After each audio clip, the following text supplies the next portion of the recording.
안녕하세요, 여러분. 우리 이번 주 15분 문학 강호구가 시작할 거고요. 강호구가는 사실 되게 자연 속에서 즐기는 어떤 자연의 아름다움을 즐기는 이제 그 고전 사람들의 삶에 대해서 굉장히 관습적인 표현을 많이 하고 있는 작품이에요. 그러니까 되게 독특하고 독창적이라기보다는 일반적으로 당시에 자연 속에서 내가 아름다운 삶을 살았다, 자연 속에서 무욕의 삶을 살았다라고 생각하는 고전인들이 일반적으로 많이 쓰는 표현이 굉장히 그냥 빈번하게 들어가 있는 작품. 그래서 사실 강호구가 하나를 제대로 해놓으면 이제 여기저기서 고전에서 얘기하는 자연에 대한 얘기는 다 그 얘기가 그 얘기고 그 표현이 그 표현이라는 거. 그래서 그런 걸 우리가 관습적인 표현들을 이제 이해를 하기 위해서 강호구가를 공부를 할 거고, 내용이 어렵거나 너무 길지 않지만 약간 무엇을 이해하셔야 되냐면, 자연 속에서 내가 진짜 행복하고 욕심 없이 아름다운 삶을 살았다, 내 자연 속에 사는 삶이 정말 좋은 삶이야, 뭐 이런 표현을 옛날 사람들이 직접적으로 했다기보다 특정한 표현을 통해서 했거든요. 그리고 이 특정한 표현을 이해하시는 게 좋아요. 왜냐면 외워두셔도 항상 비슷한 식으로만 표현을 하기 때문에 그거 생각하시면서, 이제 밑에 그림은 사실 강호국어와 직접적으로 연결된 그림이 아니고 이제 동양화 중에 하나인데, 이제 딱 그 강호국어에서 이 사람들의 자연을 느끼는 마음을 잘 표현하는 그림이에요. 지금 보면 이렇게 배 위에 정말 뭐 되게 이렇게 막 뭐 럭셔리하고 화려하고 이런 차림의 섬디가 아니고 이제 되게 지푸라기 같은 거 이렇게 깔고 있고요. 낚싯대 하나, 심지어 이 낚싯대를 뒀을 때 포인트가 뭐냐면, 낚시를 해서 실제로 물고기를 잡아야겠다 이런 생각이 없어요. 그냥 이렇게 이걸 뭐라 그러면 흘러뛰어 던져둔다 그러거든요. 흘러뛰어 던져들어서 물고기가 낚든 말든 별로 상관이 없는 거지. 왜냐면 이 자연 속에서 욕심이 없는 삶을 살고 있기 때문에. 그러니까 낚싯대 띄워놓고 자도 되고요. 그냥 이렇게 배도 목적지가 어디로 정해져 있거나 그렇지 않아요. 막 그냥 흘러가는 대로. 이것도 마찬가지로 배를 띄어 던져둔다 그래요. 이 모든 어떤 표현들이 뭐랄까, 이게 자연 속에서 어떻게 보면 되게 이렇게 막 엄마 품속에서 자고 있는 것처럼 되게 편안해 보이는 잠자리 모습이잖아요. 그래서 고전 사람들이 자연 속의 삶에 대해서 얘기를 할 때 이런 식의 느낌. 자연 속에서 정말 너무 깨끗하고 풍요롭고 아름답고 이런 삶을 사는 느낌으로 이렇게 표현을 했다라는 걸 잘 보여주는 그림이라서 갖고 왔어요. 이제 본문으로 들어가 봅시다. 강호국어를 보면 사실 이게 연시조이기 때문에 굉장히 길지 않고요. 이제 그리고 내용도 너무 까탈스럽지 않습니다. 그래서 하나하나 이 관습적인 표현을 확인하면서 봅시다. 연하에 든 병이 약이 후염없어 이랬는데, 연하가 자연이죠. 이제 안개와 노을이라는 뜻입니다. 실제로 이 연하가. 그리고 안개와 노을이 아름다운 자연을 상징하죠. 연하에 깊게 든 병은 우리가 자연을 사랑하는 마음을 얘기할 때 이런 말을 많이 하죠. 자연에 깊게 든 병이다. 자연을 사랑하는 마음이 병이 될 만큼 깊다. 그래서 우리가 요것과 관련된 사자성어를 천석고왕, 그리고 연하고절 이렇게 얘기해요. 연하고절이 정확하게 말하면 연하에 깊게 든 병이라는 뜻이에요. 이제 질병이 될 만하다 이렇게 얘기를 한 거거든요. 그러니까 자연을 사랑하는 마음을 그만큼 강조한, 근데 정말 병적이야 자연을 사랑하는 이 마음이, 이렇게 얘기한 것이고, 이런 연하에 깊게 든 병이 약이 효염이 없어요. 내 사랑하는 마음이 너무 깊거든. 그래서 강호에 버려진지 이랬는데, 강호가 자연이잖아요. 자연에 버려졌다라는 표현은 정확하게 말하면 내가 세속을 버린 것이죠. 그래서 그걸 약간 수동형으로 표현한 거고, 벼슬하지 않고 자연에 와서 산 지가 드디어 10년이 넘게 되었다. 내가 자연을 너무 사랑해서 이제 세속을 버리고 자연에 와서 산 지 10년이 넘었다. 그리고 자연에 버려졌다. 세속을 버렸다라고 얘기할 때는 반드시 벼슬을 하지 않았다는 것이 그냥 대전제로 깔려요. 그러나 이제 다 못 죽음도 그것이 성은인가 하노라 이랬는데, 일단 여러분들이 당황을 하는 게 고전적인 표현에서 이런 거, 이제 다 못 죽음도, 이제 죽지 못함도 뭐 이렇게 생각이 되잖아요. 근데 이게 되게 관습적인 표현이에요. 비슷한 게 봐봐. 내가 세속을 버린 거거든. 근데 세속을 버렸다를 내가 세속을 버렸다라고 안 하고 강호에 버려졌다 내가 이러잖아요. 수동형으로 변화하잖아요. 이제 다 못 죽음도 반대로 간접적으로 얘기한 거야. 이제 다 죽지 못했으니까 사실은 아직도 살아있다, 아직 살았다 이렇게 얘기한 거거든요. 그래서 아직 살아있는 것, 그것이 바로 임금의 은혜인가 하노라. 그러니까 사실 별로 어려운 얘기가 아닌 게, 내가 자연에서 벼슬하지 않고 산 지 10년인데 아직도 살아있는 것이, 아직 죽지 못한 것이, 그것이 임금의 은혜다 이렇게 얘기한 거거든. 근데 이제 그 관습적인 표현 중에서 뭐 여러 가지 관습적인 표현이 뒤에 좀 나오지만, 얘처럼 버려졌다라든가 이제 다 못 죽음, 이게 사실 동전의 양면 같은 느낌이 있거든요. 동전의 앞면과 얘들아 뒷면이 있잖아요. 근데 우리가 이 현대인은 동전의 앞면으로 직접형으로 얘기하는 걸 굉장히 편안해해요. 되게 자연스러운 거죠. 내가 널 좋아하면 좋아한다 그래야지.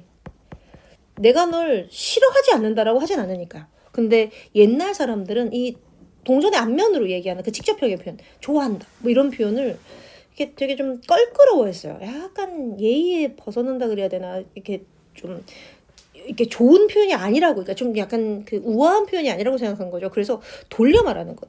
좋아한다라고 얘기를 할 거면 싫어하는 건 아니야 라든가, 얘처럼 내가 세속을 버렸어 라기보다는 강을 버려졌어 라고 표현하는 것. 아직 살아있는 것을 이제 다 못 죽은 거지, 이게 사실 똑같은 뜻인데 좀 간접적으로 표현하는 게 그들의 약간 관습적인 표현이었다, 우아한 표현이었다라고 알아두시고. 전나비 바삐 모라 다저문 날 오신 손님. 자, 이 내가 시골에 살고 있어요. 벼슬하지 않고 시골에서 사는데 약간 지금으로 얘기하면 그 자연에 이런 그 별장 같은 거 지어놓고 사는 거 아니겠습니까? 별장을 지어놓고 이렇게 경치 좋은 곳에 살고 있으면 친구가 놀러 올 수 있죠. 그 여행 가는 셈 치고 이렇게 친구가 놀러를 와요. 전나기 바삐 모라 다 저문 날 손님이 왔어. 보리피 거친 밥에 찬물이 식사인데 이제 내어줄 적당한 반찬이 전혀 없어요. 그러니까 손님이 갑자기 와갖고 내가 이 당장 내줄 수 있는 뭐가 없단 말이야. 먹을 게 아무것도 없는데? 뭐 이런 거지. 근데 여기서 중요한 게 있어요. 이걸 가지고 자연 속에서 사는 게 너무 얘가 가난했고 손님이 왔는데 뭐 내어줄 반찬도 없고 이렇게 생각하시면 안 되고, 아이야 배내어 떼어라 그물 놓아버리라. 이게 뭐냐면 되게 경쾌한 지점이거든요. 이건 마치 네 왔는데 지금 당장 마련한 반찬이 없네? 가만히 있어봐. 내가 뒷마당에 가서 토종닭 좀 잡아올게. 이런 느낌으로 얘기를 한 거예요. 지금 보면, 자, 보리피 거친 밥에 간장가루가 전혀 없다가 적당한 반찬이 없다. 가난하다. 물론 뭐 소박함을 의미하기도 하지만 이걸 너무 내가 너한테 뭘 주고 싶은데 내가 가난해서 너무 슬프고 이렇게 얘기한 게 아니고, 야 반찬이 당장 없는데 괜찮아. 배 내어 띄어서 그물 놓아갖고 물고기 싹 잡으면 돼. 응. 자, 자연 속의 삶이 이렇게 뭔가 먹을 걸 얻거나 제 주변에 필요한 걸 얻을 때 이렇게 경쾌하다. 우리는 먹을 거 필요하면 그냥 바로 배 띄어서 바로 와서 이렇게 잡아오면 된다.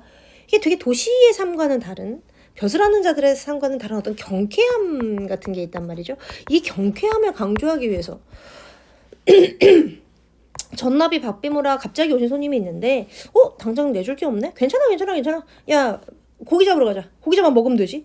뭐 이런 느낌으로 경쾌함에 대해서 얘기한 것이지, 이게 자연 속에 사는데 내가 너무 가난하고 가난에 슬프고 요 얘기를 한 것이 아니다 라고 생각을 하시고, 달 밝고 바람이 잔잔하니까 물결이 비단 같겠죠. 이제 이 바람이 잔잔하니까 파도가 치지 않을 거니까 단정을 빗기 놓아, 얘라 단정이 작은 배입니다. 얘를 빗기 놓아 오락가락하는 흥을, 오락가락한다가 배가 위에서 왔다 갔다 하는, 아까 그 그림 봤잖아요. 뭔가 어디 목적지를 정해놓고 그렇게 쭉 가는 게 아니고 그냥 뭐 물결이 흘러가면 흘러가는 대로, 뭐 배 위에 떠 있으면 배 위에 떠 있는 대로 그냥 왔다 갔다 이렇게 물결에 따라서, 잔잔한 물결에 따라서 이렇게 오락오락하는 나의 즐거움을 백구야 하 즐거 말교로 세상을 까노라 이렇게 돼 있는데, 백구가 흰 갈매기죠.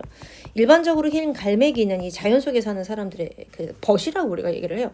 근데 흰 갈매기야, 즐겨 말아라. 이건 즐겁게 지적이지 마. 너무 시끄럽게 세상에 알리지 마. 세상 사람들이 이 즐거움을 알까 겁나잖아. 자연 속 나의 즐거움은 나만 알고 싶은데 라고 얘기하는 거예요. 가끔 이제 고전에 보면 이 고전에 사는 삶이 행복하고 평화롭고 너무나 만족스러울 때, 야 얘기하지 마. 세상 알까 무서워. 나만 알 거야. 그만큼 약간 이 내가 갖고 있는 것이 되게 굉장히 좋은 것이라는 스스로의 삶에 대한 자부심을 드러내는 구절이기도 하죠. 그리고 굉장히 많이 빈번하게 나옵니다. 이런 구절들이. 그리고 모래 위에 자놓은 백구, 역시 백구가 나와요. 흰 갈매기 한가하기도 한가하구나. 여기서 중요한 건 자연 속의 모든 풍경이 굉장히 평화롭고 굉장히 한가하고, 우리 막 그 도시에 가면 막 몇 시까지 뭐 어디에 가야 되고 막 지하철이 막 시간별로 다니고 이런 게 없다는 얘기죠. 그냥 항상 편안하고, 강호 풍취를, 강호의 그 즐거움을 네가 지닐 때 내가 지닐 때, 이건 무슨 얘기냐면 강호의 풍치를 네가 지낼 때, 네가 즐거워할 때, 동시에 강호 풍치를 내가 즐거워할 때, 두 가지 때 중에서, 자 여기 사실은 좀 숨겨진 서술어가 있어요. 요런 거 둘 중에 어느 것이 더 낫냐? 이게 자 강호 풍치를 네가 지닐 때랑 내가 지닐 때랑 어떤 게 더 좋아, 더 나아? 라는 서술어가 생략되어 있는데 이게 더 나아 있죠. 생략되어 있는 경우가 꽤 많아요. 특히 두 가지를 비교할 때. 근데 이걸 생략하는 경우가 왜 많냐면 일반적으로 자연 속에서 사는 걸 자랑하는 맥락은 항상 이랬기 때문이에요. 항상 누군가를 가지고 특히 자연 속에 뭐 비둘기라든가 비둘기 많이 안 나옵니다 생각보다 갈매기라든가 뭐 지나가는 흰 구름이라든가 뭐 이런 애들 보면서 야 너 이 자연 속에서 즐기는 이 즐거움은 네가 낫냐 내가 낫냐 꾀꼬리야 네가 더 즐겁냐 내가 더 즐겁냐 사실 이거는 답이 정해진 어떤 비교죠. 내가 정말 행복해 너보다 진짜 내 행복을 내 즐거움을 따라올 수는 없을걸 이런 맥락으로 얘기하는 그 관습이 너무 빈번했기 때문에 나중에 지겨우니까 생략을 해본 거예요. 강호풍치를 네가 지닐 때 내가 지닐 때 라고 끊어져서 뒤에 나와있는 서술어가 없어 싶지만 사실은 맥락적으로 야 누가 더 나아 라는 게 생략되어 있다는 것이 우리가 일반적으로 다 알고 있는 그런 어떤 표현이었던 거죠. 그래서 여러분도 그냥 이 서술어를 끼워 넣으시면 됩니다. 강호풍치를 네가 지닐 때 내가 지닐 때 중에 어떤 즐거움이 더 낫냐 석양의 반번기운이래. 이거를 상상을 한번 해보셨으면 좋겠는데 석양은 아름답죠. 항상 저녁 노을은 반번기운이 이제 배를 들려서 돌아오는 돛을 반쯤 올리고 이렇게 편안하게 돌아오는 게 반범귀흥이에요. 그러니까 내가 이렇게 온종일 이렇게 너무 여유롭게 배 위에서 이렇게 놀다가 노을이 질 때, 이게 강물 위에서 노을이 질 때 얼마나 아름답겠어요. 그걸 보면서 정말 편안하게 천천히 돌아오는 이 마음을, 이 기쁨을 너도 나만큼 모를걸? 내가 더 즐거울걸? 이게 일반적인 맥락이야. 누구게 더 낫겠어? 내게 더 낫지. 그러니까 결국에는 항상 자부심을 얘기하는 지점으로 끝나죠. 이 서술어의 생략 같은 것도 관습적인 표현이기 때문에 한번 알아두시면 다시 보게 될 표현입니다. 식록을 그친 후로, 식록이 예들어 보이죠? 식록은 외워두셨으면 좋겠는 표현이에요. 왜냐면 녹이라고 그러는데 벼슬아치를 상징해요.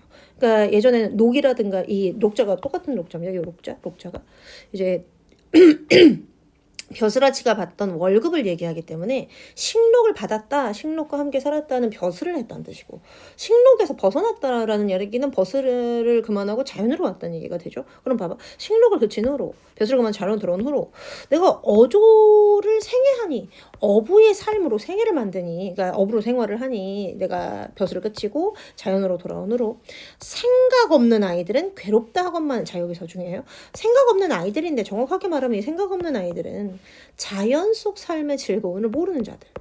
자연 속 삶의 이 즐거움을 모르고 어리석은 자들. 그러니까 어떻게 보면 세속의 자들을 얘기하는 거죠. 세속의 자들은 자연 속에 사는 나의 삶이 괴롭다 해. 왜냐면 벼슬도 못하고 돈도 못 벌고 너 맨날 되게 막 깡촌해서 뭐 이렇게 생각하는 거지. 근데 두어라 감에 내비도 강호 한적 보자.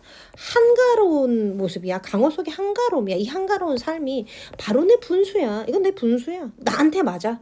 니들이 아무리 뭐라 그래도 나는 진짜 이게 행복하거든. 안 분주죠. 그죠?